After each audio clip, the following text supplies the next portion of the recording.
Good morning, everyone, and welcome to the second day of the Grant Support Technical Assistance Workshop.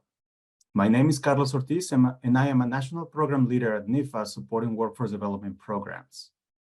Thank you for joining us to this series of workshops to learn more about NIFA programs, writing grant applications, and managing awards.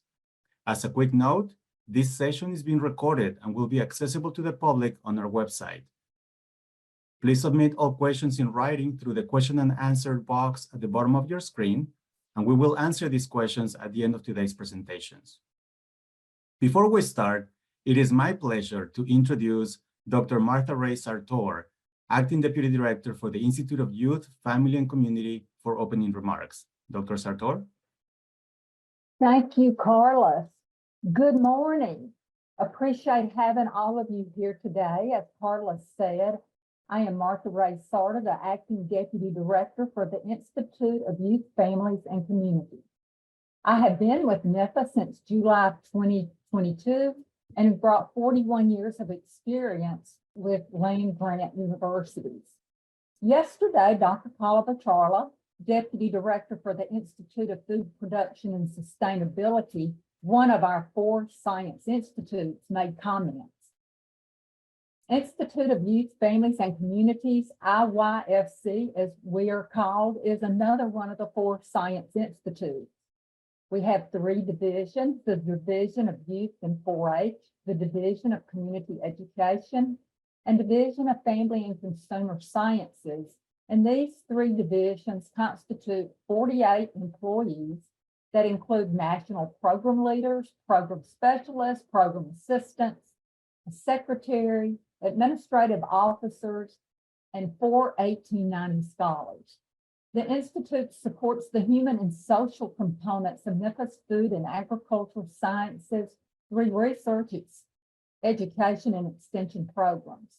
The Institute's programs support the socioeconomic prosperity by strengthening individual families and communities, providing resources for the next generation of food and agricultural scientists, and offering youth leadership experiences. This day 2 of the annual virtual Grant Support Technical Assistance Workshop is full of useful and helpful information. And to remind you the purpose of the workshop: 1, enhance access to NIFA grant opportunities; 2, to improve grants management; and 3, to improve reporting and compliances. Today's agenda will include 2 big presentations. You'll be fortunate to hear from Mark Miranda, one of our experts, who will give an overview of the Agricultural Food Research Initiative that is known as AFRI. It's the nation's leading competitive grants program for ag sciences. And following his presentations, you'll get a broad scope of NIFA programs and the breadth of all of our opportunities. There will be presentations on the diversity of our programs with examples of 1890, 1994, Hispanic serving institutions, and other priorities. You will get to hear from some of our very knowledgeable program experts. We encourage your feedback be sent to adminopsteam.nifa@usda.gov. The importance of your input for developing future outreach events is so valuable to our agency. I want to encourage you to please ask questions, get to know our staff, and reach out to us if you have questions during the presentation or if you have questions in the future. Welcome, and have a great couple of hours learning about our outstanding programs at NIFA. Thank you, Carlos. Thank you, Dr. Sartor, for your message. Yesterday, we covered accessing NIFA web resources on grant development and grants management topics. You will be able to find recording for these and all the other sessions on our website in a couple of weeks as we process them for accessibility. As Dr. Sartor mentioned, the theme for this second day is an overview of major NIFA programs. Last year, we had a lengthy presentation about these programs at our workshop that we offered last year. This year, what we will do is we're going to focus on the frequently asked questions about these programs. You can find recording from last year's events also on our website. Our first presentation will be an introduction of the Agriculture and Research Initiative and Food Research Initiative, AFRI, by Dr. Mark Mirando. Mark? Thank you, Carlos. Good morning, everyone. And we will just get right into the presentation. So the Agriculture and Food Research Initiative, or AFRI, as we call it, is our agency's largest program. And it's a very complex program, and I'm going to try to simplify it as much as I can for you. So if I get the next slide, please. So these are the abbreviations that are going to be used throughout this presentation. I don't expect you to remember all of these abbreviations. There's 19 of them on here, but you'll have access to this presentation later, so you can go back and refresh your memory. I will try to, as I go through this presentation, identify the abbreviations that appear on the screen, but a couple that are really important is that I'm probably not going to spend a lot of time talking about. Reminding you of is AFRI, so that's the Agriculture and Food Research Initiative, and Request for Application, or RFA. These are the two that I will probably spend the most amount of time talking about. So if we jump to the next slide, please.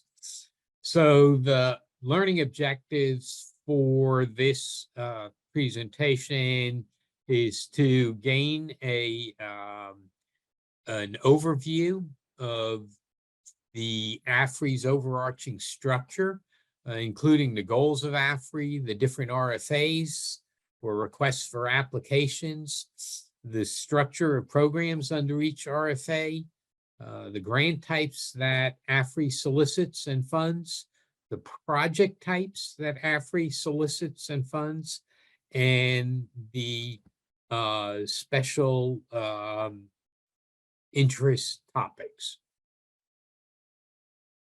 Next slide, please. Okay, so NIFA is, AFRI is NIFA's flagship program, and as I mentioned, it is the largest funding program in the agency, and it has a rather large portfolio in itself. So the overarching goals of the AFRI program are to support research, education, and extension projects that will contribute to sustainability of U.S. agriculture, and including these 10 areas listed below. And this is just a brief listing of areas that AFRI supports. If you multiply this list by about 10 and come out with about 100 different topics, that's probably the breadth of the AFRI program. So it covers the broad range of the food and agricultural sciences. And then another major goal of AFRI over here on the right in gold background is to help develop the next generation of agriculture and food scientists through support for research, education, and extension projects that fall in under one of these many topics. So let's move to the next slide, because I can't see the text at the bottom of this slide. But okay, so this is a very complex slide. There are 3 different requests for applications for AFRI. On the far left, FASS is the Foundational and Applied Sciences RFA. In the middle is a Sustainable Ag Systems, or Sustainable Agricultural Systems RFA, or SAS. And then on the right is EWD, and that's the Education and Workforce Development RFA. So moving back to the far left, there's 6 program areas in AFRI. There's starting at the top and working clockwise, there's animal health and production and animal products. There's food safety, nutrition and health, or FSNH. There's BENRI, which is bioenergy, natural resources and environment. Plant health and production and plant products. There's PHPPP. There's a program area on agriculture systems and technology, or AST, and the final one on agriculture, economics, and rural communities, or AERC. So these are the 6 broad program areas in the foundational RFA, and they are aligned directly with the Farm Bill priorities for AFRI of the same exact names. Now, within each of these program areas are multiple, what you might refer to as programs, but we call them program area priorities. So, for example, animal health and production and animal products, or AHPAP, has about 6 or 7 program area priorities, one on animal genomics, another on animal reproduction, another on welfare of agricultural animals, and so forth and so on. So there's multiple program area priorities within each of these 6 program areas.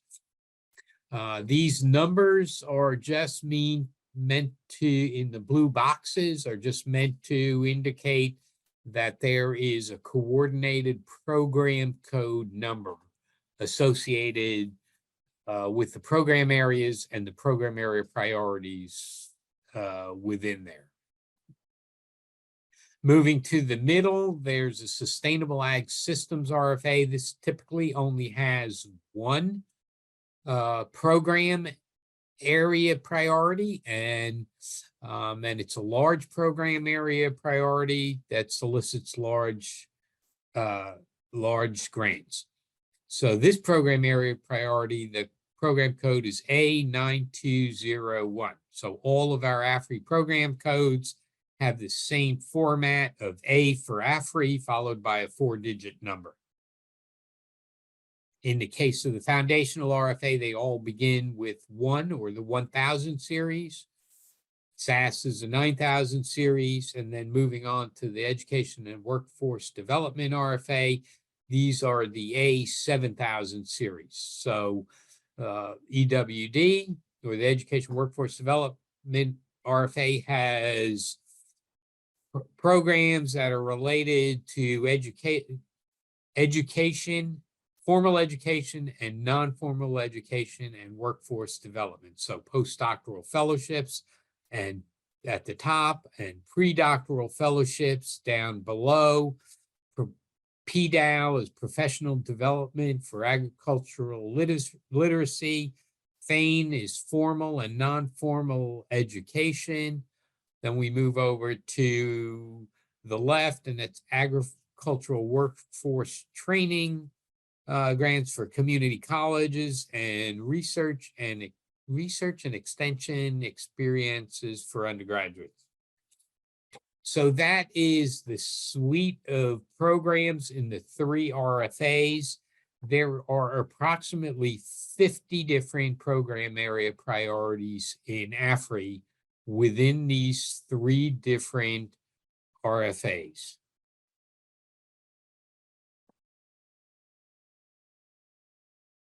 Next slide, please. Okay, so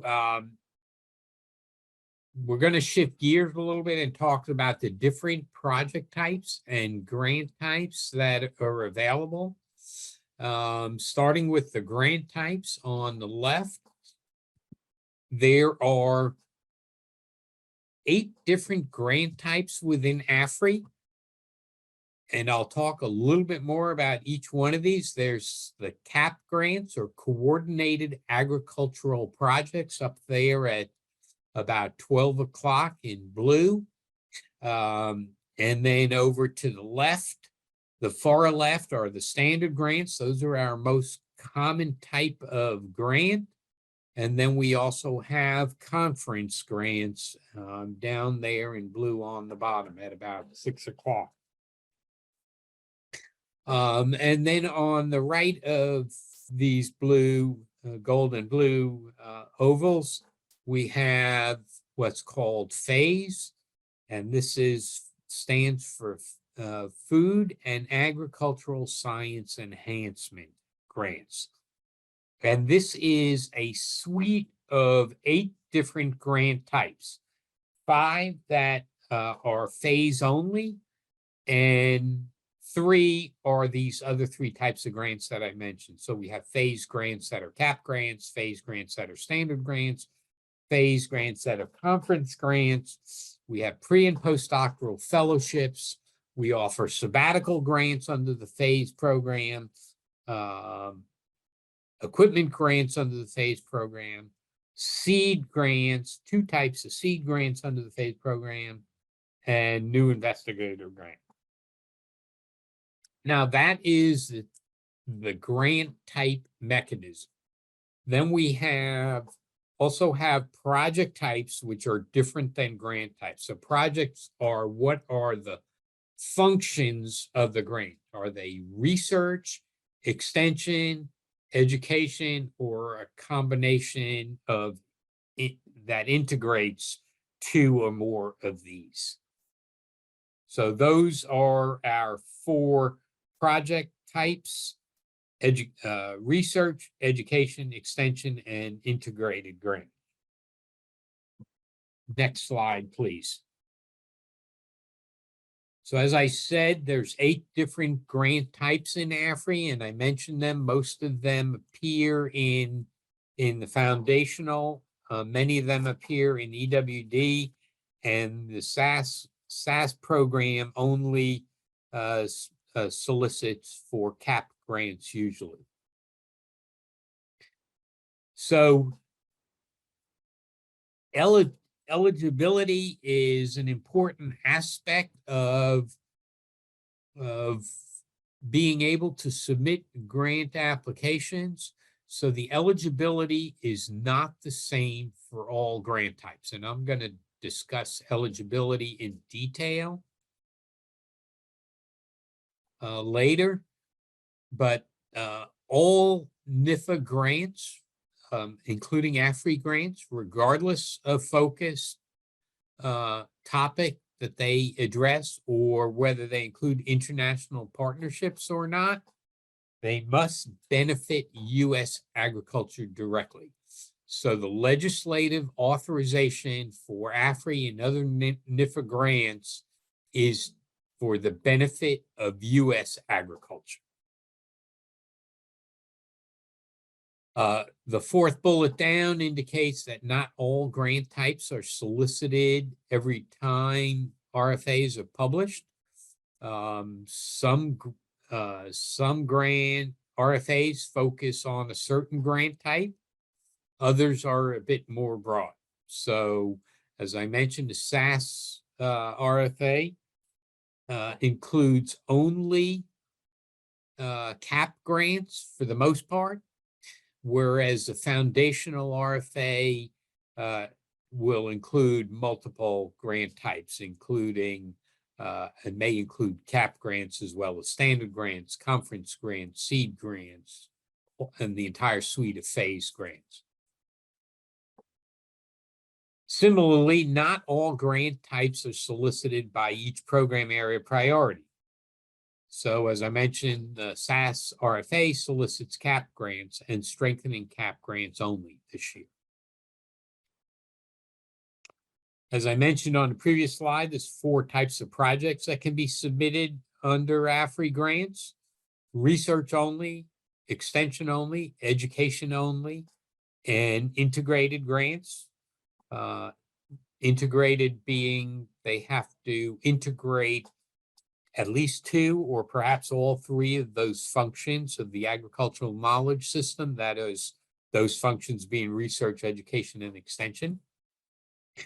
So not all grant types are solicited, solicit all project types. For example, some take research only, some take research and integrated, some take integrated only. So if we look at the SAS program, the CAP grants are integrated only. Next slide, please. Okay, so this slide just has a QR code for the AFRI project types that will give you a detailed description of those project types, and you can scan that QR code and get right to that part of the RFA. Next slide, please. So this delves into the project types again. As I said, we have, I'm going to start over here on the left. We have research only projects. These include fundamental or applied research to support discovery of solutions to complex problems of regional, national, and global importance.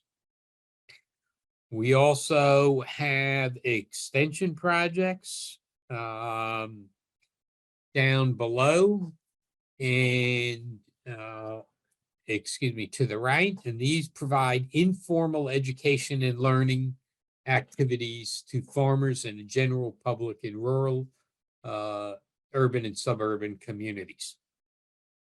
And I can't see the bottom of the slide, but this is education, formal education projects that provide formal education in the classroom, including curriculum development and experiential learning.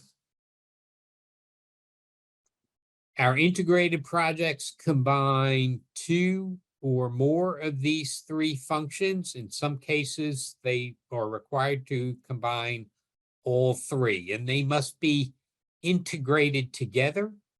That's what makes them integrated, so that it's hard to tell where one function ends and the next function begins.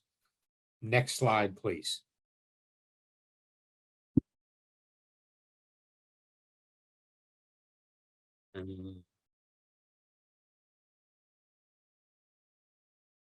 Okay. So this next slide is the it has a QR code to the full the grant types document. And so the grant types are pretty complex.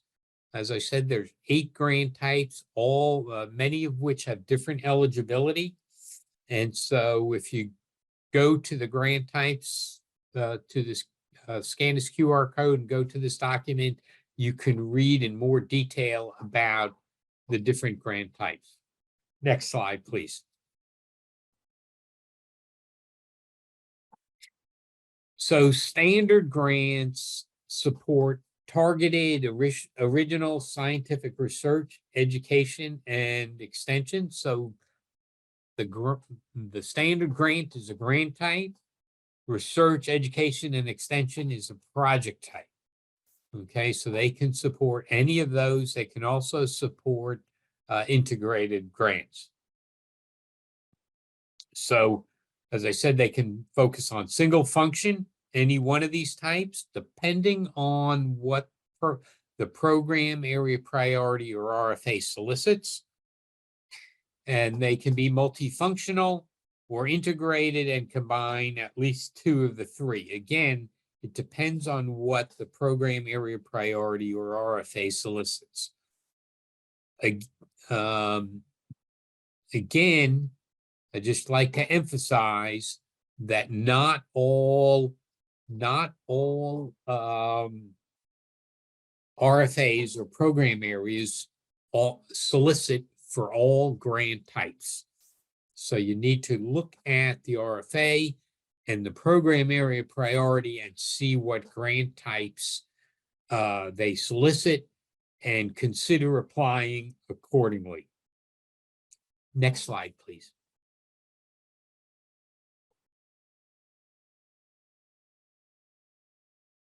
Okay, so talk about the CAP grants. These are our largest and most complex grants. They can be single function or integrated projects, depending on what the program area priority or RFA solicits. Most of the CAP grant solicitations will be integrated. We have very few that are solicit for a single function. But regardless of whether they're single function or integrated, CAP grants support large-scale, multi-million-dollar projects to promote collaboration, open communication, and exchange of information. And that second bullet indicates that they are meant to reduce duplication of effort among scientists and educators, among institutions, and among states. And they are meant to finally coordinate activities among individuals, institutions, states, and regions. So CAP grants are meant to involve a team approach to cover scientific expertise in research, education, and/or extension, and include expertise from principal stakeholders and partners. So if they are integrated, some AFRI programs may require them to be integrated with all three functions. So research, education, and extension. I mentioned this several times before, but the SAS RFA requires the CAP grants to be fully integrated and incorporate research, education, and extension. So all the requirements that apply to either research, education, extension, or integrated projects and which apply to CAP grants also are described under the project types. So you can go back to that QR code for project types and see the discussion in there. And it's also in the RFA. Next slide, please.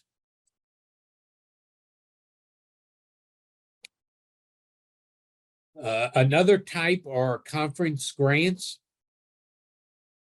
So these support conferences that bring together scientists to identify research, education, and/or extension needs. Secondly, to update scientific information or other information in the field, or to advance an area of science.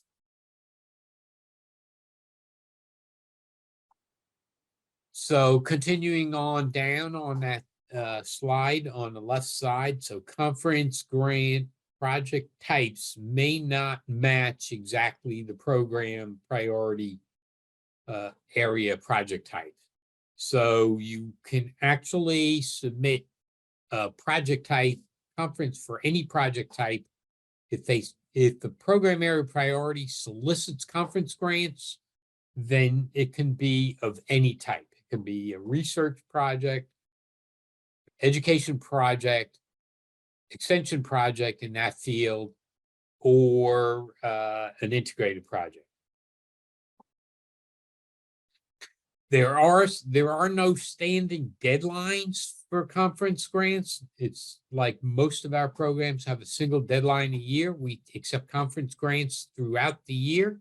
However, over there on the right in the green background, it indicates that a letter of intent is required for submission of a conference grant, and that this must be submitted at least 195 days before the conference begins. That is 6.5 months before the conference begins. And that allows us time to screen your letter of intent and get you a decision so that you can then turn around and write the application and submit it. And then applications must be submitted at least 150 days before the conference begins. So that 150 days, that allows us to go out and get a peer review of the conference, make a funding decision, and then if your conference grant application is selected for funded, it allows us to get you the funding well before the conference begins.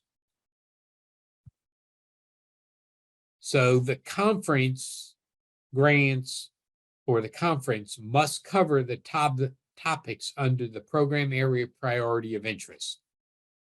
So right now, I believe conference grants are only offered in the Foundation and Applied Science RFA. And the reason for that is that that RFA is our largest RFA and covers the gamut of the program area, the Farm Bill priority areas for which AFRI is authorized. And once again, not all program area priorities solicit conference grants, as noted down there on the lower right. Next slide, please. Okay, so the phase opportunity is provides the opportunity for a suite of different grants that can be applied for. And again, phase stands for Food and Agricultural Science Enhancement grants. Okay, and there's 3 broad categories. If we look over on the left, under the phase, there's 3 broad categories, and the eligibility, there's specific eligibility requirements for each of these types. The first are the pre- and postdoctoral fellowships, and we'll talk about these eligibility in the next series of slides. So then there's new investigator grants, and there's 2 types of new investigator grants: seed grants and standard grants. And then there are strengthening grants, which also have specific eligibility. And strengthening grant types include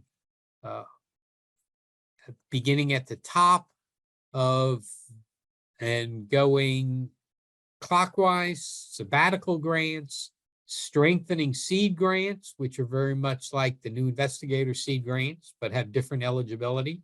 Strengthening cap grants, which are cap grants in all respects, but have strengthening eligibility requirements. Equipment grants, so you can submit for equipment up to $50,000 piece of equipment with matching funds.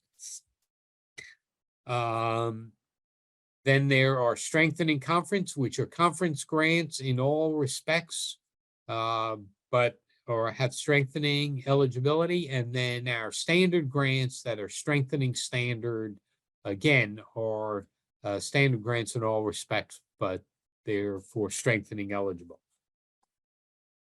applicants.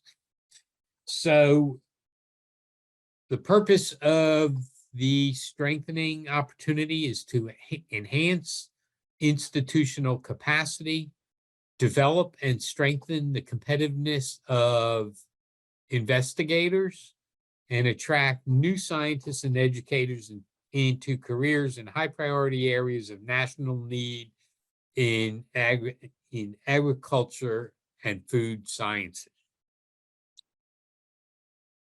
Next slide, please. Okay, so these next couple of slides will talk about the eligibility for the phase grants. So starting with the pre- and postdoctoral fellowships, unlike most of our grants, these have specific eligibility related to citizenship. So postdoctoral and pre-doctoral fellowship grants are only available to citizens, U.S. citizens, nationals, and permanent residents.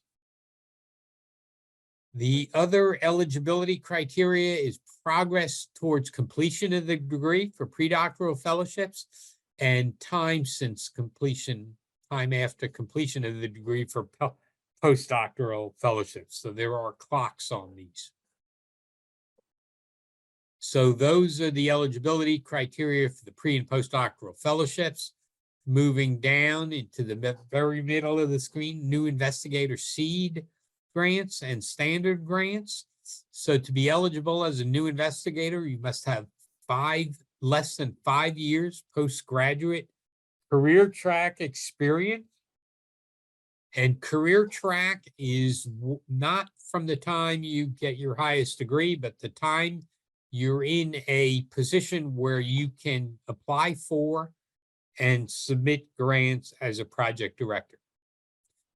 The other requirements is that you have a limited publication, scientific publication record, and no previous competitive federal research funding beyond either a pre or postdoctoral fellowship or an AFRI seed grant or equivalent. There is no citizenship requirement for new investigator grant applications as there are for pre and postdoctoral fellowships. And then the last one in green is strengthening eligibility. And these are only allow applicants from strengthening eligible institutions to apply. So what are strengthening eligible institutions? There's 3 categories of strengthening eligible institutions. The first are small and mid-size institutions, and I'll talk a little bit more about those in the next slide, I believe. Or minority serving institutions, that's the second category. Both of these types of institutions, small and mid-size or minority serving institutions, must have limited institutional success for receiving federal funds. And we have a table in the RFA that lists the ones that do not have limited institutional success.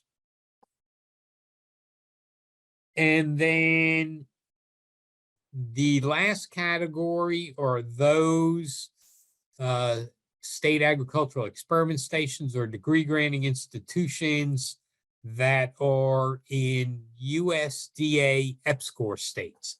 And EPSCoR states, EPSCoR stands for Established Program for Stimulating Competitive Research. So EPSCoR, Established Program for Stimulating Competitive Research. And I'll talk about those in the next slide. Next slide, please. So the EPSCoR states, and these are the 19 states, so the lowest 38th percentile of all U.S. states receiving AFRI funding. So the 19 states that receive the least amount of AFRI funding are EPSCoR states. And any institution in the academic institution in the EPSCoR state is eligible for strengthening funds, regardless of how successful they are.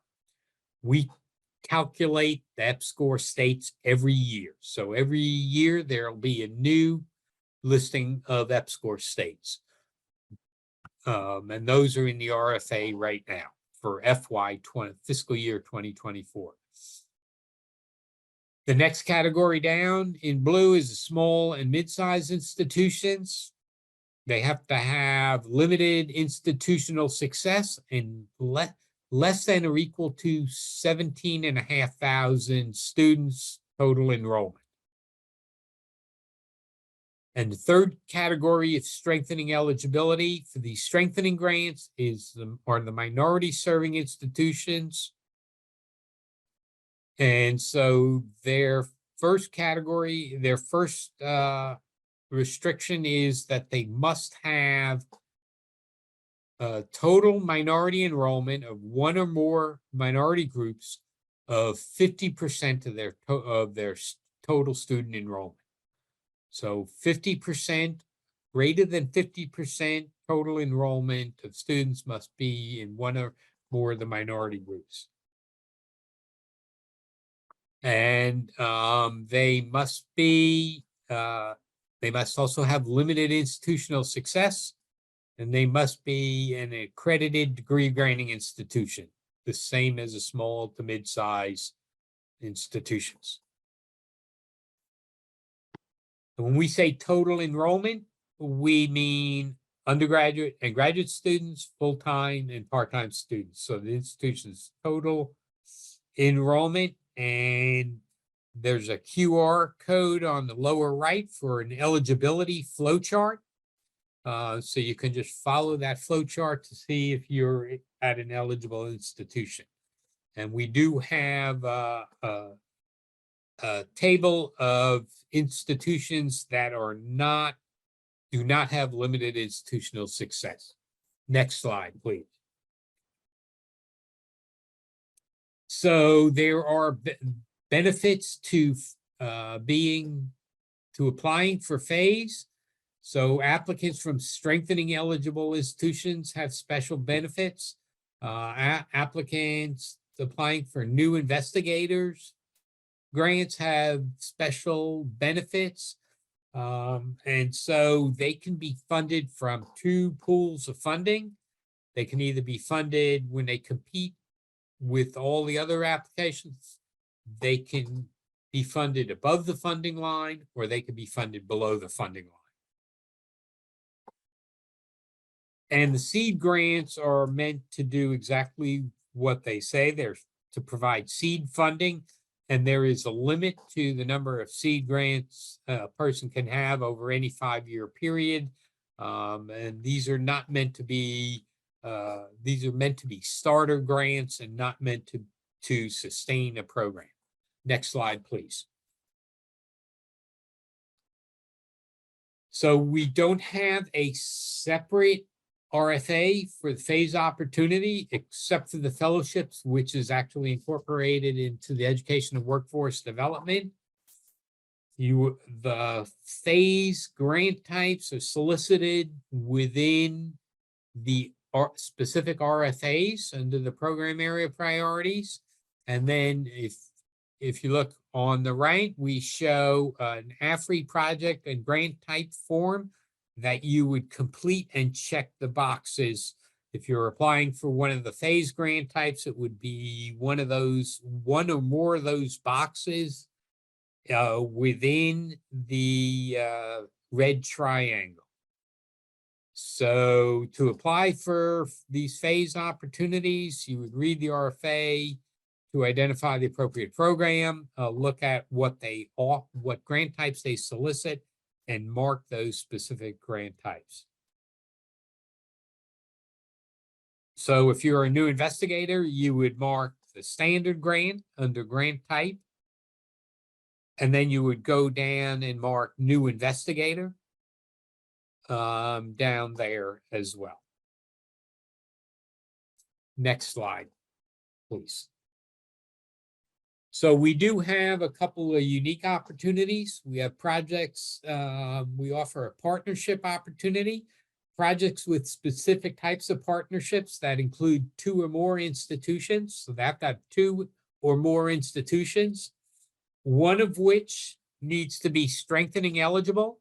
So of the types that I described previously, or an international partner. Those applicants can then request up to an additional $150,000 above the budget limit, and that $150,000 must be subawarded to the partner institution or institutions.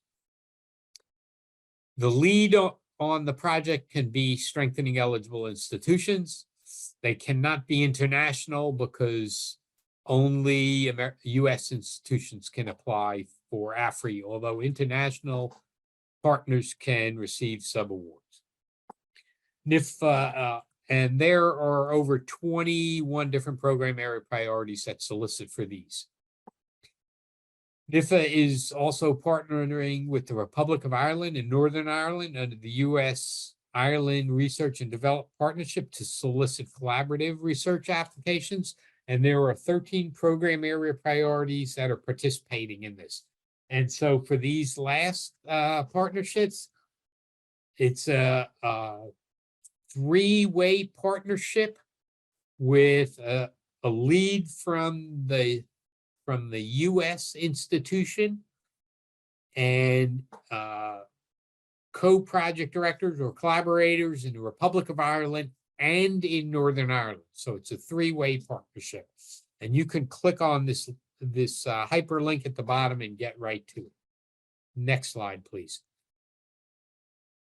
So this slide lists the AFRI coordination team, which includes Leland Dixon, who is the AFRI coordinator, Keisha Corbin, who is the AFRI program specialist, and myself and Mallory Koenigs, who are the AFRI science coordinators. And the next slide. So if you have questions, we ask you to put them in the Q&A box, and Susan Muhyiddin and I will attempt to answer those questions. Thank you. Thank you, Mark. That was a great introduction to AFRI and all the funding opportunities and mechanisms within it. As you heard from Mark, NIFA programs cover a wide array of topics. As we dig deeper and want to better showcase these topics, we have organized them in 10 areas. Today, we will explain the broad scope of 6 of these areas via a panel covering AFRI and non-AFRI programs. Tomorrow, we will cover an additional 4 topic areas, which include specific programs with opportunities for educational institutions, minority-serving institutions, small businesses, and community-based organizations or non-governmental organizations. During today's panel, we will illustrate the broad scope of this portfolio by utilizing case studies. If you're a grantee, you may or may not see your project highlighted. Given the time limits and the need for variability, we could only discuss a few of these projects. The selected projects will attempt to illustrate the broad scope of the topics funded under this portfolio, the diversity of the institutions funded and the stakeholders served. We also have selected projects to help identify some of the information that you will need to write a good proposal. For example, the different grant and project types, the number of partners, the expected impacts, including student involvement, publications, stakeholders served, and others. Something important is that we will not read or attempt to read all the information on the slides as they will be accessible on our website. As many of you represent different disciplines and interests, we will also avoid discussing the science within them. If you need more information, the QR code will help you locate the report submitted by the project director and obtain the information you need. Again, the purpose of these case studies is to help illustrate the scope of the portfolio and help you write a strong application. Please feel free to submit any questions in the question and answer box at the bottom of your screen. Our panel has 3 areas to be discussed, and we'll start with the plant health production and plant products. Christian? Yeah, hi, everybody. My name is Christian Tobias. I'm a national program leader in the Institute of Food Production and Sustainability in the Plant Systems Production Division. And I'm happy to be describing NIFA's offerings related to plant health production and plant products for you all. And I won't be going over all of the priorities. If you want to have a more lengthy presentation, I suggest you click on the link here on the slide, and it will take you to last year's workshop where the offerings in this area were described in detail. Next slide. So plant health production and plant products. This slide shows some of the topics funded through PHPPP, including both AFRI and non-AFRI programs. For example, this area funds research on improving different types of organic and conventional production systems, including research topics related to water quality and plant nutrition. It provides support for evaluation of pest management methods and supports fundamental research into common weeds, plant pests, and plant diseases, as well as beneficial species that promote plant productivity, such as pollinators and plant symbionts. The area includes programs that support plant breeding and cultivar development, the physiology and unique biochemistry of plants and their natural products that can include pharmaceuticals, polymers, carbohydrates, and other industrial feedstocks or food additives. The impact of climate change on food production is a recurring research theme across PHPPP programs. Climate change's impact is modeled, and mitigation options are evaluated in terms of food supply chains, crop management practices, crop protection against diseases and pests, and a range of potential stresses caused by high temperature, drought, unseasonable weather events, and such. So now I'm going to turn to a few examples of specific projects. And if you're unsure if you're developing a proposal, what priority your proposal should be sent to within AFRI or another program, it's always best to reach out to individual national program leaders, and they can provide you with advice and referrals to programs that might be a good fit for your proposal. Next slide.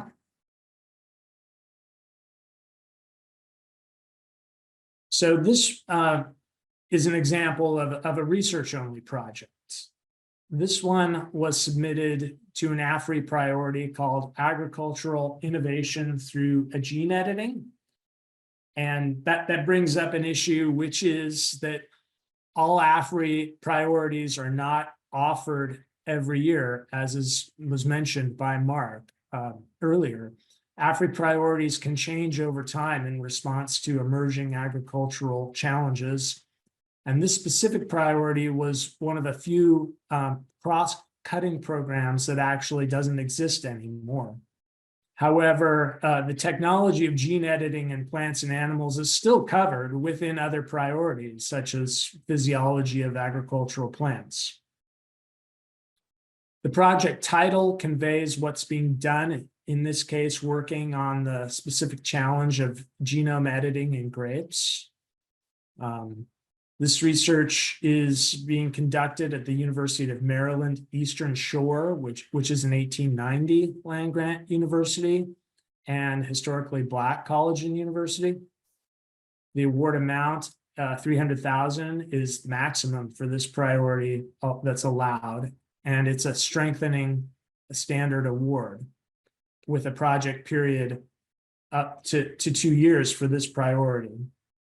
But here again, a no-cost extension was likely granted in this case, and that's not really surprising given that grape is a perennial crop, and it's difficult to make rapid progress in a crop like that. Next slide. So there could be more outputs and impacts during the project period and beyond, particularly for a woody species such as grape. So the objectives, though, are to optimize these transient gene expression systems for genome editing in grape and try to improve cultivars and rootstocks here. The project director and co-PD are well qualified to perform the work with the co-PD located in California, which makes a good deal of sense since over 90% of US grape production is in California. The objective here is toward development of transgene-free editing plants using methods that don't rely on crossing strategies, as most grape varieties are clonally propagated, and crossing would introduce potentially undesirable qualities. I'd put this in the category of a high risk, high reward, very fundamental project, just by virtue of it being in a perennial species that requires a longer evaluation period. Hopefully the outcomes will have impact that go beyond the life of the award and maybe the basis for future projects that build on what's been done. A lot of the potential of this approach for improving grape is in ways that may mediate production issues and could also address climate resiliency. So next slide. So this next example is a non-AFRI award from the Biotechnology Risk Assessment Program.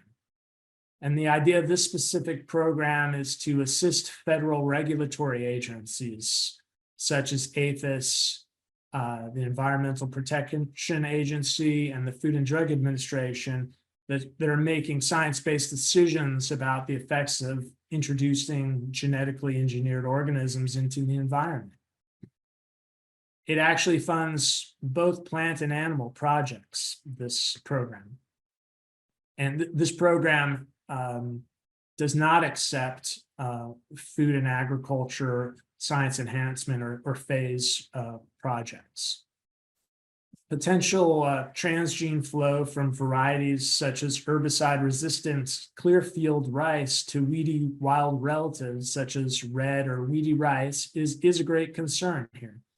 And this award is studying a potential mitigation strategy to reduce the fitness and survival of individual hybrids between a genetically engineered individual and a weedy relative. And the approach involves an institution, if you notice, outside of a rice production region, but that's maybe not so much of concern because rice is a model system studied by a large number of laboratories doing very fundamental research.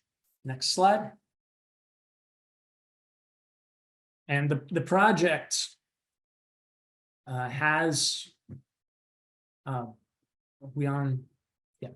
the project has ramifications in other crops where the potential for interpollination and production of viable hybrids is a real concern. The research involves molecular genetic approaches, plant physiology and agronomy, and population genetics, perhaps, if there's modeling involved, as is often the case. It's a single institution award that will deliver new synthetic strategies for reducing gene flow. And it will estimate the mitigation efficiency in field conditions by measuring germination dynamics and soil seed bank longevity under controlled conditions that mimic field conditions. And finally, if all goes well, it's expected to provide a better understanding of how to apply synthetic gene drive strategies against weedy species. The next slide. So this last example is a really good example of an integrated project in agricultural systems. It's focused on both the economics and environmental footprint of cotton production in a semi-arid area dominated by row crops and irrigated systems that are reliant on irrigation through the Ogallala Aquifer. And the award is to Oklahoma State and will have a large regional impact, hopefully, particularly in the Central Plains. It's an integrated award involving primarily research and extension. And Oklahoma was an EPSCoR state in the year that this was awarded, and therefore this project was eligible for phase funding for the period of the project. Next slide. Cropping systems of particular interest in this proposal are cotton corn rotations that also incorporate winter cover crops such as wheat, oats, and rye. This project's primary objective is to evaluate variable rate irrigation systems to conserve water. All this will be in conjunction with an economic analysis to understand the differences versus baseline assumptions in terms of sustainability, and they will be measuring soil health parameters as well. The extension aspects are going to be measured through program surveys, pre and post project of producers and project participants, which gives it the integrated aspect. Okay, and I believe that's all I have. Turn it over. Thank you, Christian. Good afternoon, everyone. My name is Angelica Van Gore. I'm a national program leader in the Division of Animal Systems at NIFA. So today I will be covering our animal health production and animal products portion of the programs, and we refer to this as AHPAP. Next slide, please. So in animal health and production of animal products, this slide shows some of the topics that are funded within this portion of our NIFA programs. And they include both AFRI and non-AFRI programs. And our programs fund projects focused then on food and agricultural animals. So our programs typically focus on the pre-slaughter portion of animal production, and this could include in vitro methods as well. Our programs support basic and applied research at the genetic, genomic, molecular, cellular, microbiome, and also organ systems level to control and prevent animal diseases, reduce animal health, and reduce the production costs of animal production, enhance nutritional quality, and mitigate environmental impacts of animal production. So our programs support both conventional and organic management strategies, and the programs support in the main topic areas of animal breeding, biotechnology, reproduction, nutrition, growth, lactation, animal health, biosecurity, welfare, and other cross-cutting topics as well. Our programs contribute to, such as data science for food and ag systems, and programs that support topics like precision livestock farming or using a lot of data to support animal production. So projects that focus on minor animal species such as goat, farm deer, elk, and bison, as well as animal species and commodities for underserved farmers, ranchers, or small, medium-sized farmers are welcome in all of our AHPAP programs.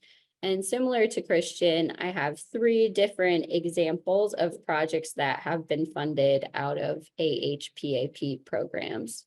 Next slide, please. Okay, so the first example was funded out of Animal Nutrition, Growth, and Lactation, which is a AFRI program with the code A1231. And we all have a similar setup. So there's a QR code there at the bottom right. If you'd like to scan that, that'll bring you to a CRIS page that gives more detailed information about this project. So this project focuses on improving milk production during heat stress, which is a problem for the sow and also the piglets.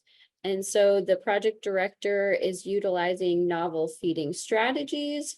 And this was awarded to North Carolina A&T, which is an 1890 HBCU institution. And the amount was for about $300,000. And this was a seed grant. And so it was a strengthening seed grant, or the phase type of project. And it's for 2 years, 24 months. And remember, the purpose of the seed grants is to generate preliminary data, which can then be used in submission to the standard grants. Next slide, please. So as a seed grant in this particular program, this is a research only project. And it brought together multiple different disciplines. So animal scientists, immunology, genetics, and it was in 2 different locations. So North Carolina, which was the lead, and in Indiana, with 4 individuals in 2 institutions. And the 2 main objectives or basic outputs is focus both on basic knowledge, but also providing novel tools for producers, which is important to the swine industry. Next slide. Okay, in the next example, similar setup here. So this was funded from Diseases of Agricultural Animals, program code A1221. And again, we have the unique CRIS link there at the bottom right.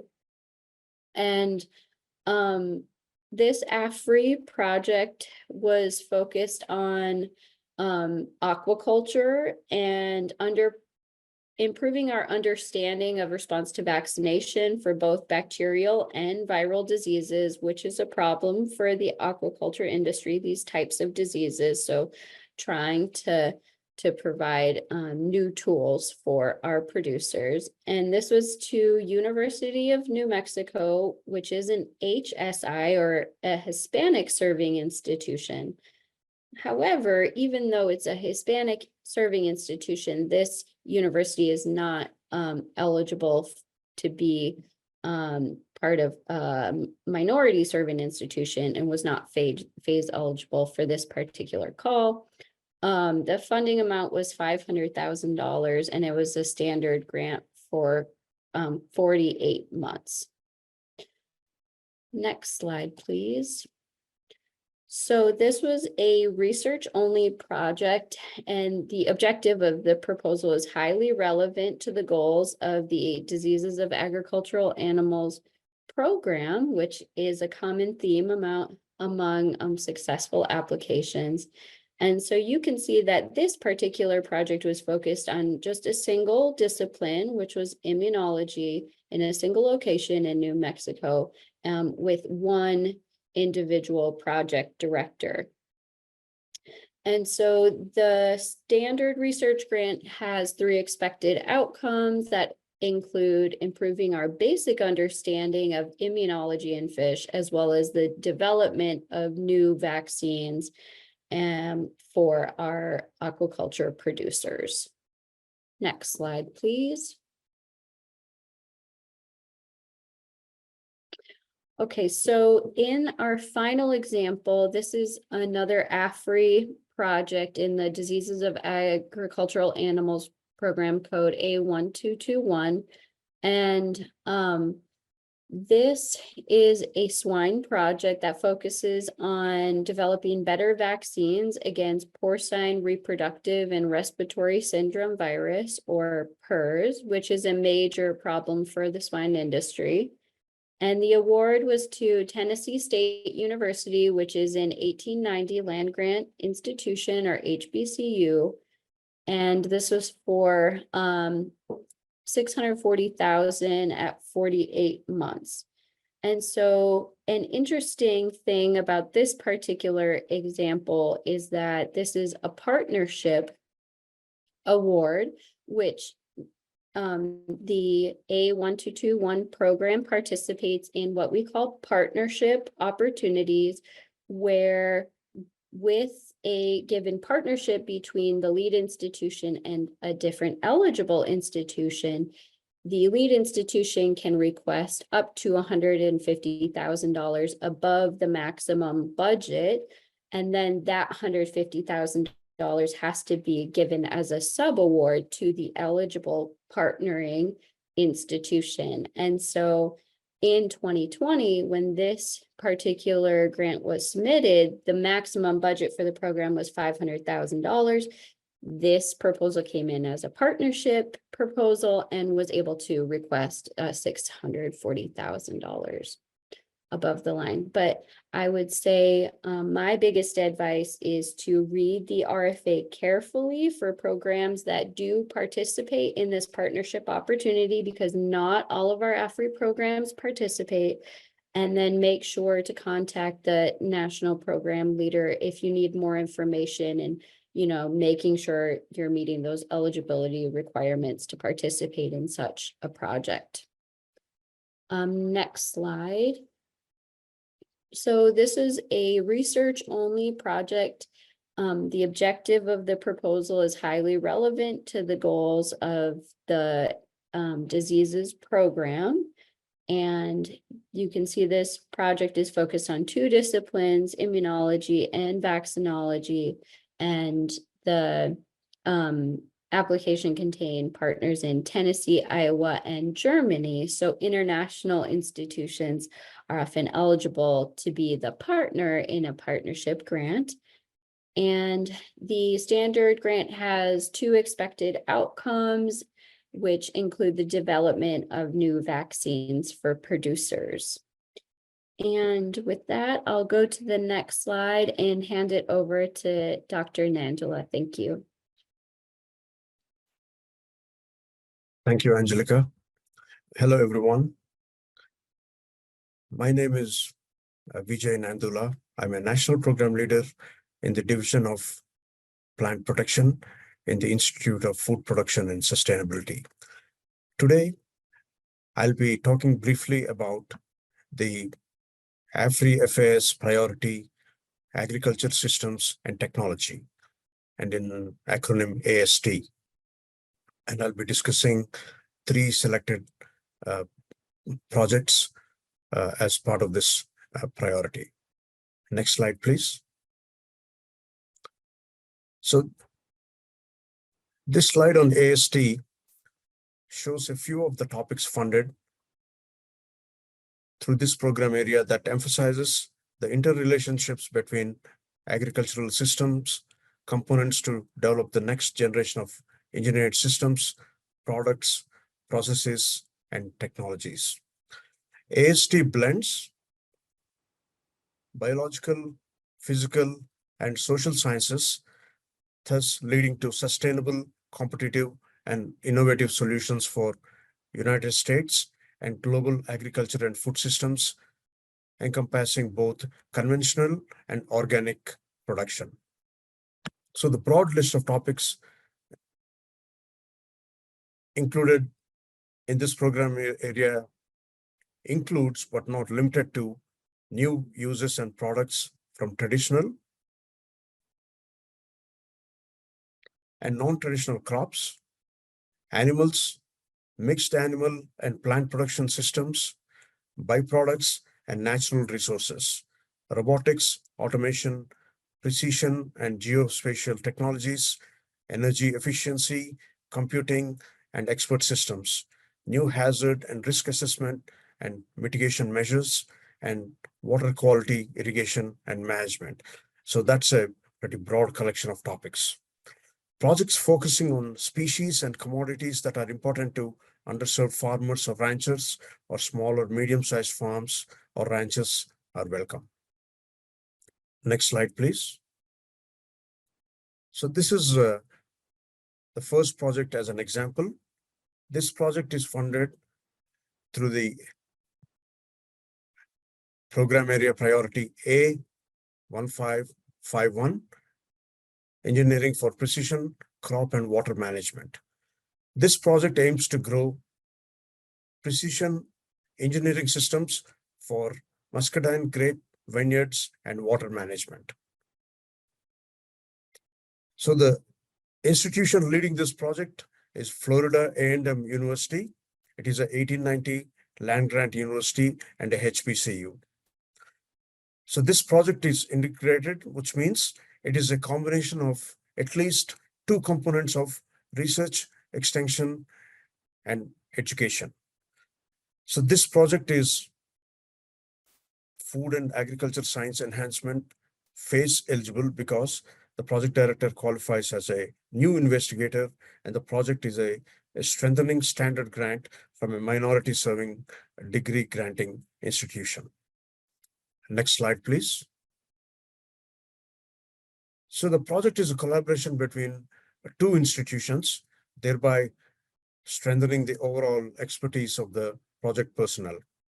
The overall goal of this project is to grow precision engineering systems of near real-time monitoring for muscadine grape vineyards and water management at the Florida A&M University's Center for Viticulture and Small Fruit Research. This project enables stakeholders, especially underserved African American growers, to observe, learn, and test the continuous improvement processes for vineyards, sustainability, and to evaluate how test bed management practices may affect growers' technology adoption behaviors, and to engage minority African American students in experiential learning experiences to train students for precision vineyards and water management of the future. As an integrated project, this proposed project will make precision ag tools and technology more accessible by extension and education, particularly to the African American growers and students, which is the ultimate outcome. Next slide, please. So moving on to example 2, again, as my colleagues mentioned, clicking on the QR code will take you to the project where you can get additional details. This project was funded through the A1521 Engineering for Ag Production and Processing Program Area Priority. And the project aims to introduce a new farming system called an autonomous biocell system that minimizes resource usage and human intervention to overcome the production challenges faced by the US tomato industry and increase sustainability and production. The lead institution, Texas A&M, is a 1862 land grant university and a minority serving, Hispanic serving institution. The project is research based only, and this project is FACE eligible because the project is a strengthening standard grant from a minority serving institution. Next slide, please. So looking into a little bit more detail into this project was selected because of its importance to Texas and the broader US to promote production of fresh market tomatoes. 3 co-PIs at 3 Texas A&M locations offer broad strength and expertise. Fresh market tomato production in the US has been declining over the past 2 decades due to a shortage of labor, increased production costs, and competition from Mexico. So the objective of this project is to overcome the production challenges faced by the US tomato industry and increase its sustainability and production by adapting an autonomous biocell system. And the long-term outcome is expected to be the establishment of a cost-effective, sustainable production system of fresh market tomatoes in the US. A fully sustainable biocell is able to grow plants, manage resources, and harvest automatically.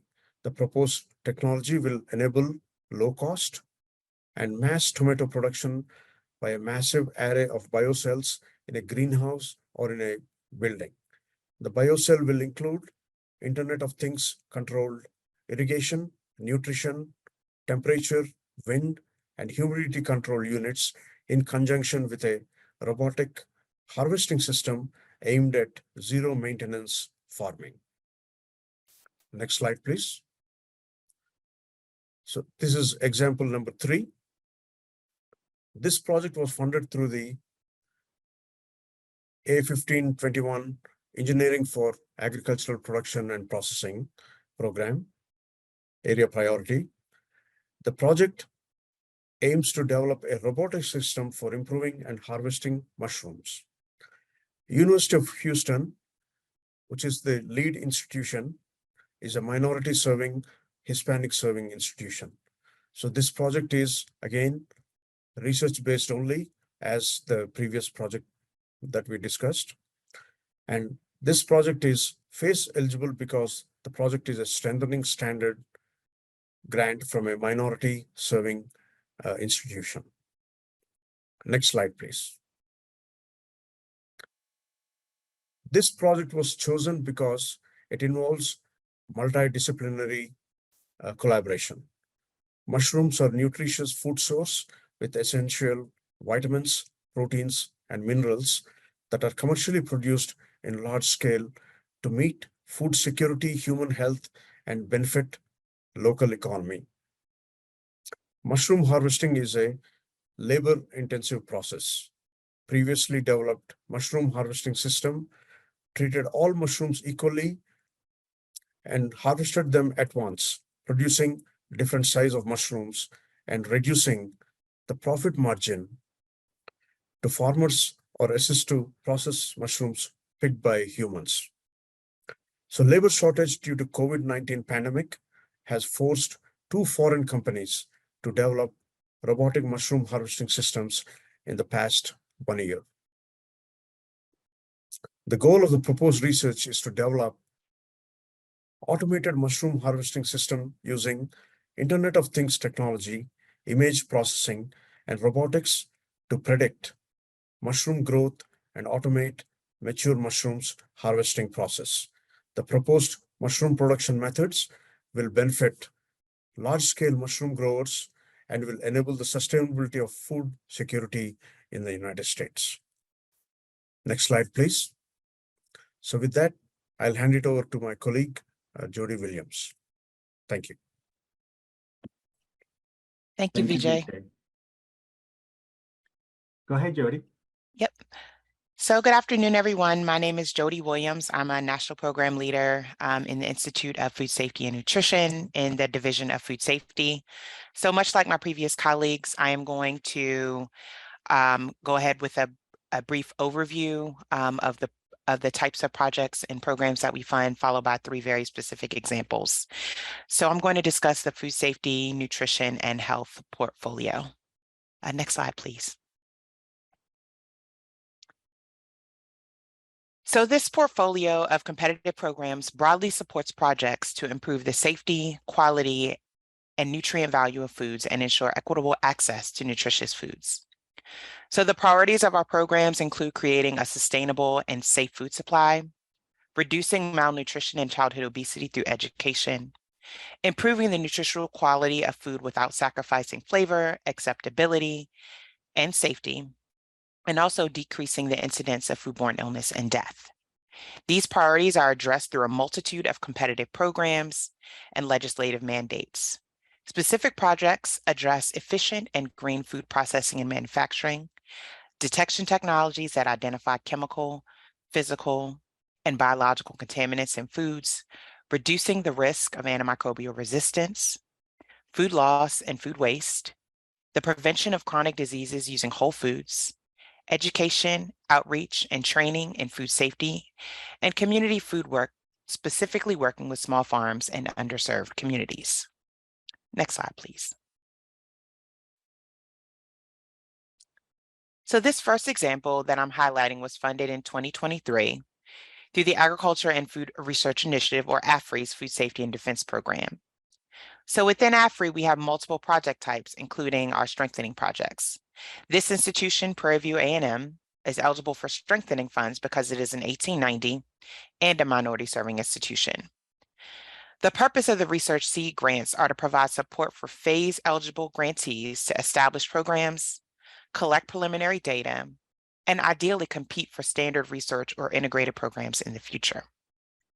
Future outcomes and impacts include preliminary data, but it also allows opportunities for undergraduate and graduate research at minority-serving institutions, thereby diversifying our next generation of agricultural researchers.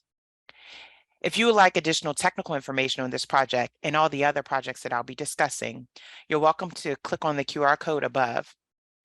But because the audience is so diverse, we're really not going to go into great detail about the research components of these projects. Next slide, please. So while most research seed grants are eligible for investigator projects due to the limited amount of funding, up to $300,000, AFRI has plenty of opportunities to partner, specifically as 1890 institutions in this example shared here. Many of the program priorities incentivize significant partnerships with phase eligible as well as international entities by providing additional funding. Prairie View A&M University is uniquely qualified to do this work because of their International Goat Research Center, which is housed on their campus with the goal of advancing the science of dairy and meat goat production, health, and product development, and use this information to improve the livelihoods of people in Texas, the Gulf Coast region, as well as in developing countries abroad. Next slide, please. So this next project is a very typical project that you would find in the A1343 project area, Food and Human Health. This project is a single function research project and is considered to be a standard project type with a maximum of $650,000 allowable to apply for as a partner. They receive $630,909. Some projects in this area can seek an extra $150,000 if they partner. This is one of those particular projects. This project was looking at food components and nutrients as it relates to the gut microbiota, which is in line with the priorities of the program area. In addition, the University of Arizona is a large 1862 land-grant university in a non-EPSCoR state, making it ineligible for phase funding. This project is a great example of proposals that we typically see in this particular area. Next slide, please. The objectives of this project are very focused and the specific aims are easily measurable.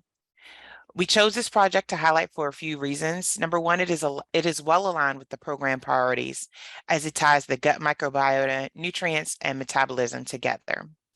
It demonstrates how fiber, a dietary component, is being evaluated on holistic health and nutrition. And it also demonstrates the breadth of dissemination methods for a project. The expected results for most research projects tend to be peer-reviewed journal publications, but we also encourage including informational conference presentations, extension publications, and any other dissemination methods. In accordance with award terms and conditions, we also request that the project directors acknowledge NIFA as the funding source in all presentations, posters, and publications. Next slide, please. The A1366, Mitigating Antimicrobial Resistance Across the Food Chain program, is also under the Food Safety, Nutrition, and Health priority area.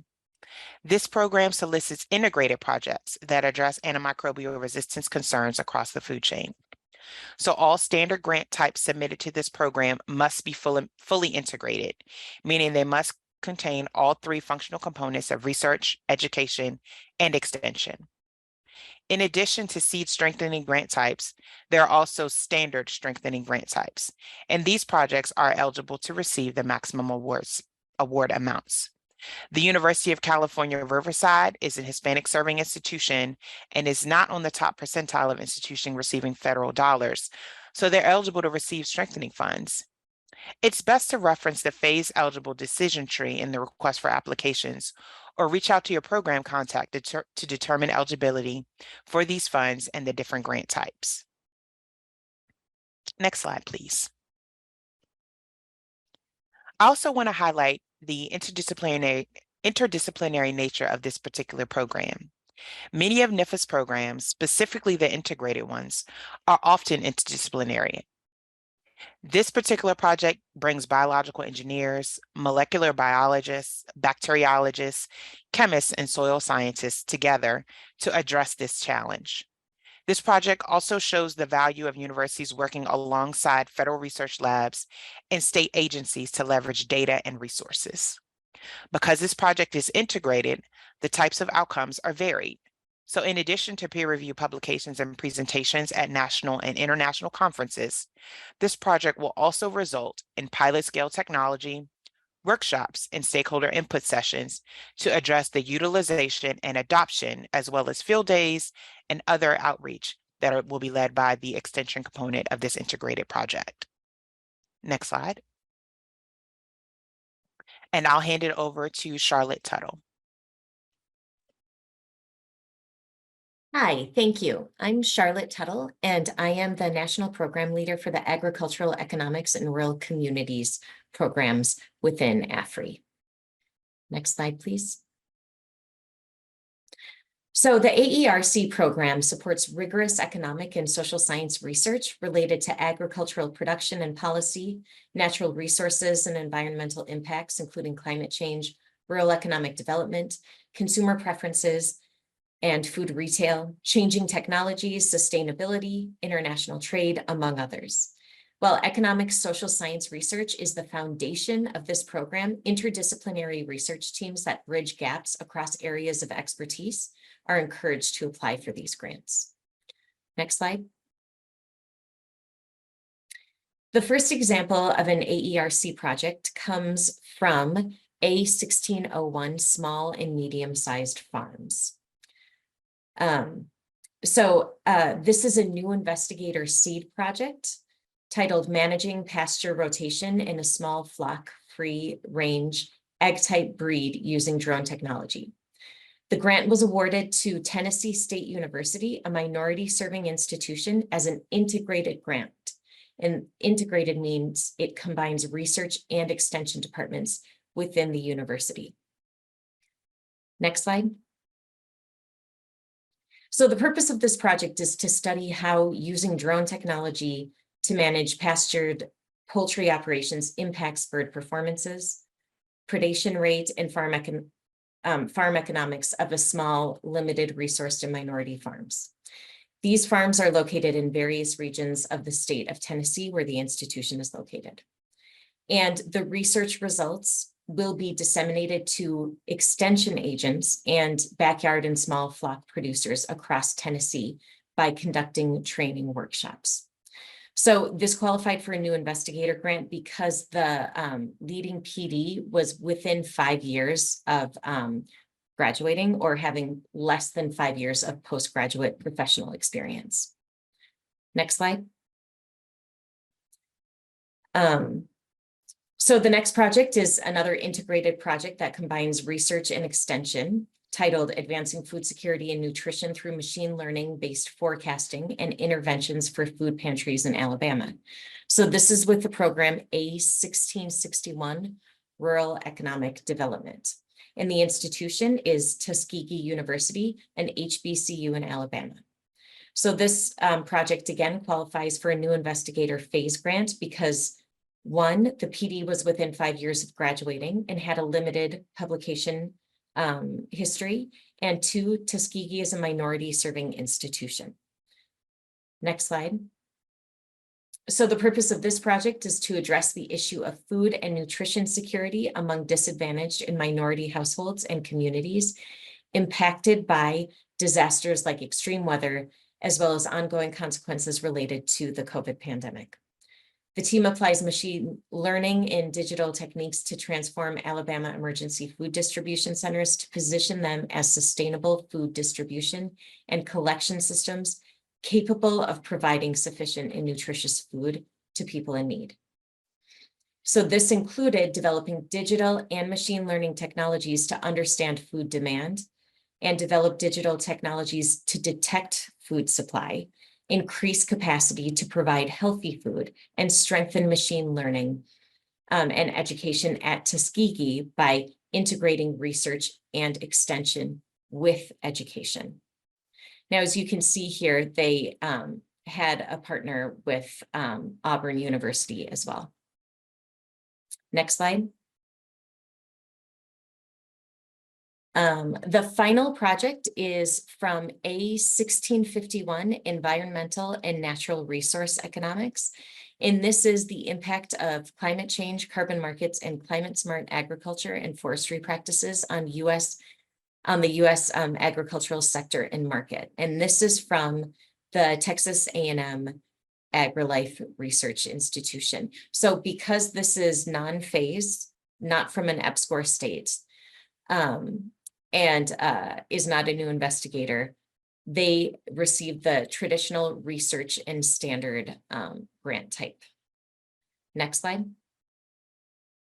So the purpose of this project is to understand how the agricultural sectors, including crop and livestock sectors, are affected by adaptation and mitigating climate smart practices. The research team also seeks to understand how conservation programs are designed to increase the adoption rate of adaptation and mitigation oriented climate smart ag practices, all while considering market impacts. To do this, they use an integrated modeling approach to select a combination of climate smart agricultural practices and policy incentive impacts, both now and over time, along with geographically developing information on ecological, economic, and environmental factors. So again, while this is an economics project, it is able to branch out into different levels of expertise. Next slide. So I'm going to pass this over to Dr. Adam Wilkie. Thank you, Charlotte. Greetings, everyone. My name is Adam Wilkie, and I am a National Program Leader in NIFA's Division of Global Climate Change in the Institute of Bioenergy, Climate, and the Environment, and I will be sharing about the Bioenergy, Natural Resources, and Environment, or BENRE program area. Next slide, please. This slide depicts the broad range of topics funded through the Bioenergy, Natural Resources, and Environment, or BENRE priority area. The BENRE program area supports foundational and applied research and integrated projects to promote, improve, and maintain healthy agroecosystems and the natural resources that are essential to the sustained long-term production of agricultural and forestry goods and services. BENRE addresses national priorities, including efforts to advance the bioeconomy and help farms and ranches, forests, and rangelands adapt to climate change. For example, this priority area funds work related to sustainable agroecosystems, soil health, water quality and quantity, bioproducts, environmental systems, climate smart agriculture and forestry, and other related topics. Next, we will explore some of the projects funded through the BENRE program area, providing examples of their scope and expected outputs. Next slide, please. The first BENRE example comes from AFRI Program Area Priority Code 1451, or Sustainable Agroecosystems. This program funds research-only project types and the following grant types, including standard, conference, and phase, which includes strengthening standard, new investigator, strengthening conference, seed, equipment, and sabbatical grants. This project was awarded to The Ohio State University, an 1862 land-grant institution. This proposal qualified as a partnership opportunity. The partnership opportunity allowed the applicant to request an additional $150,000 for applications that included a specific type of partnership. These partnerships include specific collaboration with 1, small and mid-size or minority-serving degree-granting institutions that are not among the most successful university and colleges receiving federal funds. 2, state agricultural experiment stations or degree-granting institutions eligible for USDA EPSCoR funding. Or 3, international partners will be funded up to $150,000 above the listed budget maximum for non-partnership opportunity applications as specified in the key information table for the program area priority. Applicants that include such partnerships must begin their proposal title with partnership, and the partnership team must be reflected among the list of project directors and co-project directors. Next slide, please. This research project focuses on enhancing agroecosystem services in animal production systems to improve animal waste nutrient use efficiency.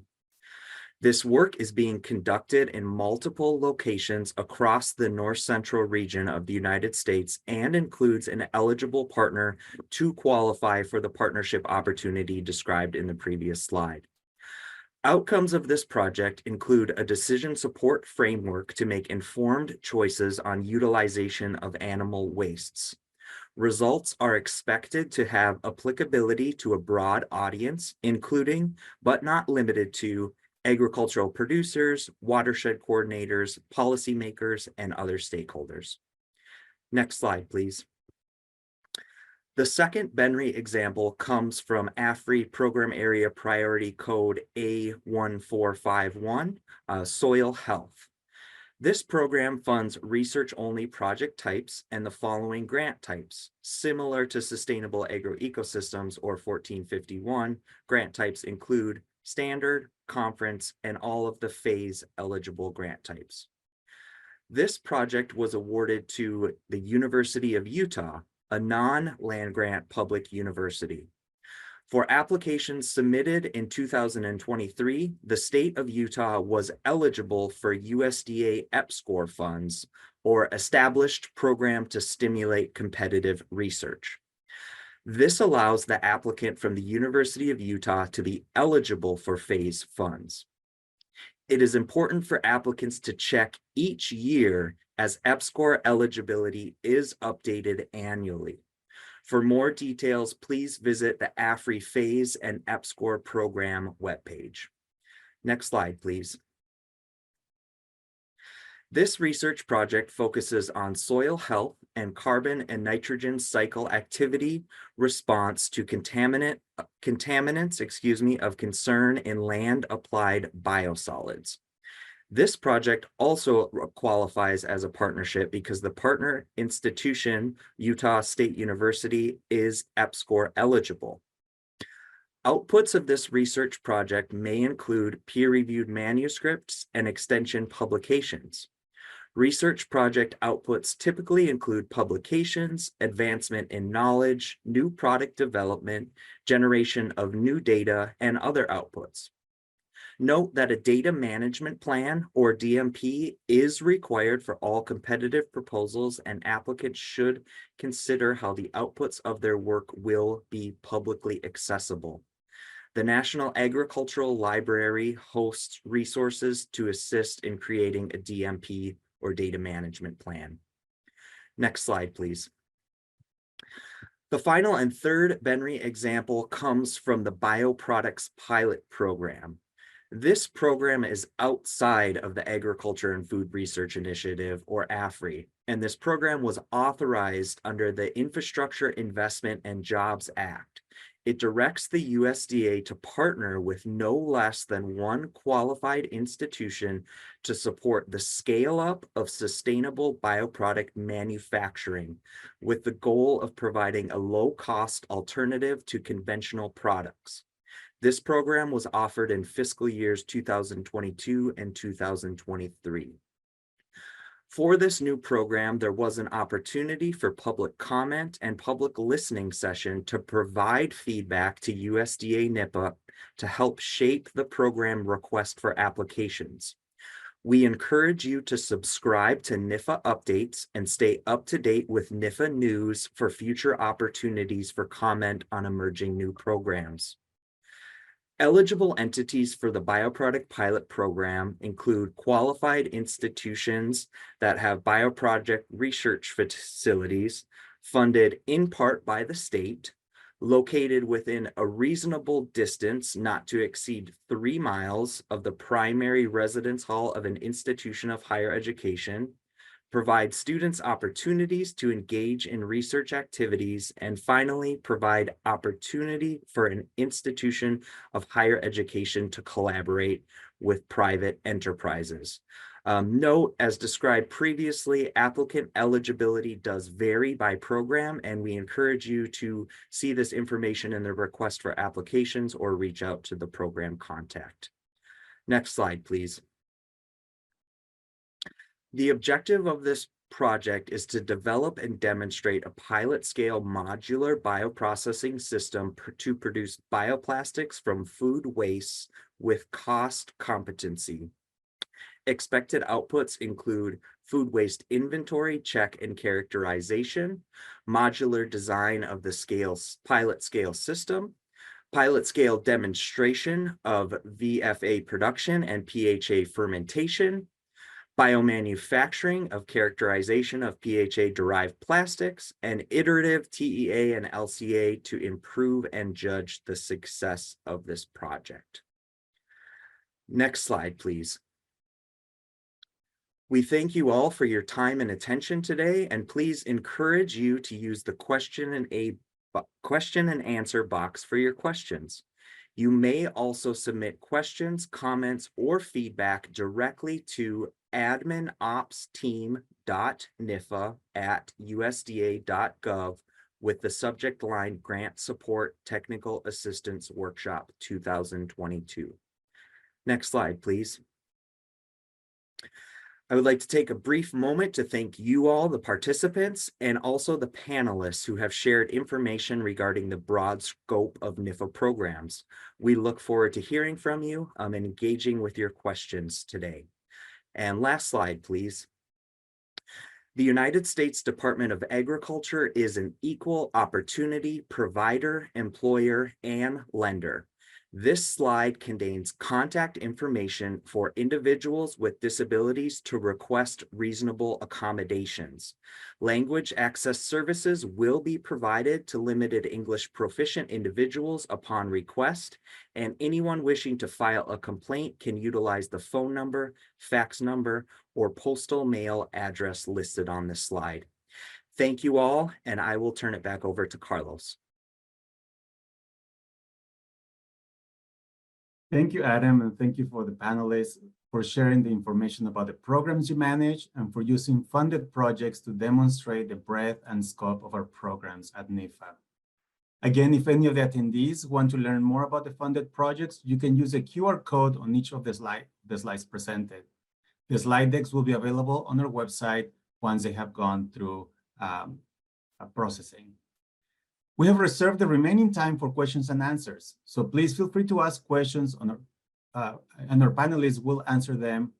We'll find them and answer them for you. We have also been answering many of them, so please look at the answer tab in the question and answer box. Please know that the best source of information for all of your questions is the primary program contact. Please feel free to contact them, and they will respond via email. Please let me check with the panelists. Are there any unanswered questions that you may want to answer? I believe there is a question in the chat regarding would a small-scale project related to the use of food scraps or food waste for production or of compost and soil amendments of soil health fall under food safety nutrition or BENRI? Vijay, is that BENRI or Jody? Would that be food safety? So probably not food safety, nutrition, and health, but it would be beneficial for the project director to reach out directly to either myself or Vijay, I guess, to provide a little bit more detail, and then we can give them some more direction. I just answered the thing. Yeah, I would like to also mention that I also co-lead the soil health program, and with that information that you provided, it's hard to tell right now. So I would suggest that you really have to connect with us. So please do send an email to one of my 3 colleagues who spoke to right now, and they will certainly guide you to the one that best fit, the program best fit the need. There's a question regarding, can you talk about annual budget for these programs? And what I would say is that the budgets for each one of these programs is really going to differ. So I would just say to just go through the RFAs or get in touch with us with a project that you have in mind, and we can better guide you to a specific program that may fund it. Once we have done that, then we can identify what is the budget availability for that specific project, that specific fiscal year.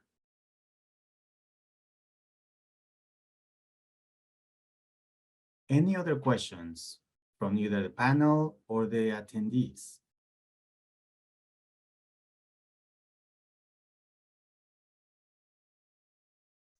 Carlos, pardon me, you have a question about annual budgets and that's a great question, but we're going to discuss that on Thursday, I believe. I just wanted to put that out for the whole group, not just in the chat. So come back on Thursday to hear more about budgets. Any other questions? Again, we have already answered many of them via the Q&A box. So please look at the answers tab, tab within that box, as it may answer many of the questions that you have. There's a question that, Mark, this may be for your clarification. Do you have new investigator grants within the standard grant? I'm not sure if Mark's still around, if not. So new investigator grants are— Do you want me to answer that live, Carlos? Sure, go for it. Okay, so thank you. So new investigator grants, there's two types of new investigator grants. Seed grant, new investigator seed grants, and new investigator standard grants. So each program that solicits standard grants, if they also solicit for new investigator grants, they'll specify that. But those are new investigator standard grants or standard grants in all respects. And they're reviewed with the other standard grants, but we can fund them above the funding line or if they fall below the funding line. Thank you. Any other questions from the audience? One of the questions that just came in is what programs support farm equipment and services like tractors and well drilling? Really, here will depend on who's applying for it. So at NIFA, we have a program, the Equipment Grants Program, and Dr. Williams, I don't know if you want to add more details. But really what this program, it allows for the acquisition of research equipment at academic institutions. At NIFA, we don't have specific programs that will support the acquisition of farm equipment and services for farms. Those are oftentimes managed by many of our sister agencies, such as NRCS and others. So feel free to send us an email and we can better guide you to some opportunities that we may know about.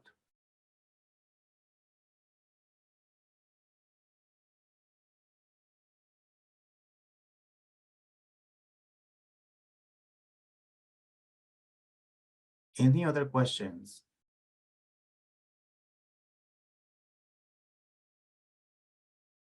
I'll give you a few minutes to think about it, to look at the answer questions. And again, we will have more workshops going on tomorrow. The topics for tomorrow will be opportunities for NIFA applicant groups.